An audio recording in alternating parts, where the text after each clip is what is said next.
वस्सक कल्पम, ये कल्प स्थान का 5वां अध्याय है। ये वमन वामक द्रव्य के अंतर्गत आता है। उसके बाद हम इसमें देखने वाले हैं पर्याय, प्रयोग, भेद, संग्रह, योग और योग का प्रयोग देखने वाले हैं। जैसे कि जो सबसे पहला है वो है पर्याय। ये हमेशा शॉर्ट नोट्स के क्वेश्चन में आता है। पर्याय में अगर आप देखें तो इसमें होता है कि वत्सक, शुक्र, कुटज, वृक्षक और गिरिमल्लिका। तो यहाँ पे हमने जो छोटा सा एक बना रखा है एग्जाम्पल याद करने के लिए, वत्सक शुक्र, वत्सक शुक्र है कि, वत्सक शुक्र है कि कुटज वृक्ष से गिरिमल्लिका, वत्सक शुक्र है कि कुटज वृक्ष से गिरिमल्लिका। तो इसे आपको याद रखना है, जिससे वत्सक से वत्सक, शुक्र से शुक्र, है कि कुटज से कुटज, वृक्ष से वृक्षक और गिरिमल्लिका से गिरिमल्लिका, ऐसे आपको याद करना। उसके बाद इसका प्रयोग जो कहाँ कहाँ पे इसका प्रयोग होता है, तो देखिए इसमें प्रयोग होता है रक्त पित्त, कफज विकार, हृदय रोग, ज्वर, वात रक्त, विषर्प, रक्त पित्त कफ के विकारों में।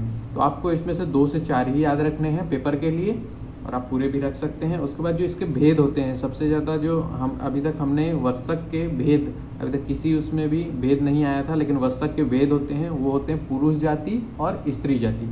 तो जो पुरुष जाति का जो फूल होता है या फल होता है वो बड़े होते हैं, फूल जो होता है वो सफ़ेद होते हैं और पत्ते चिकने होते हैं, जबकि जो स्त्री जाति के फल होते हैं वो वृंत होते हैं और छोटे होते हैं। फूल जो होते हैं वो श्याम या अरुण वर्ण के होते हैं। तो ऐसे करके इसको 2 भागों में विभक्त किया, पुरुष जाति और स्त्री जाति। फिर जो वत्सक का संग्रह है उसमें एक निर्देश दिया गया है कि उचित समय पर जब फल उद्गम काल हो तभी वत्सक के सुपक्व और शुष्क फलों का संग्रह करें, ऐसा बताया गया है संग्रह के लिए।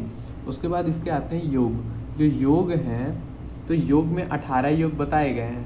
तो 18 योग में हमको याद कैसे करना है, तो मुन्ना भाप जाति एक कृष्णा को, तो इसको आप याद रखें कि मुन्ना भाप जाति एक कृष्णा को। यहाँ पे मुन्ना से मुंह से मुलेठी आदि क्वास से ना से नौ। यहाँ पे इंद्रियव का आप जब श्लोक पढ़ेंगे तो वहाँ पे इंद्रियव दिया हुआ है, यहाँ पे मुलेठी भी आप श्लोक में है।